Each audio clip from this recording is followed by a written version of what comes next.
মামার বাড়ি যাব, সেথায় গিয়ে পায়েস খাবো। মামি আবার পরে আদর কিনে দিবে, হাওয়া চাদর, সেই যে চাদর গায়ে দিয়ে রাজকন্যায় করবো বিয়ে। বউকে নিয়ে ফিরবো বাড়ি, পঙ্খী রাজার চড়ে গাড়ি।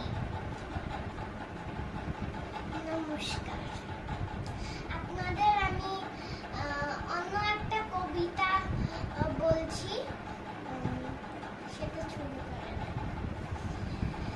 সোনা ছেলে বই পেলে হেসে কুটি কুটি, দুষ্ট ছেলে বই পেলে করে ছুটোছুটি। সোনা ছেলে বই পেলে কেমন করে পড়া, দুষ্টু ছেলে বই পেলে করে তাড়াহুড়া। সোনা ছেলে পাঠশালে পাঠে দেয় মন, দুষ্টু ছেলে পাঠশালে করে জ্বালাতন। Very good.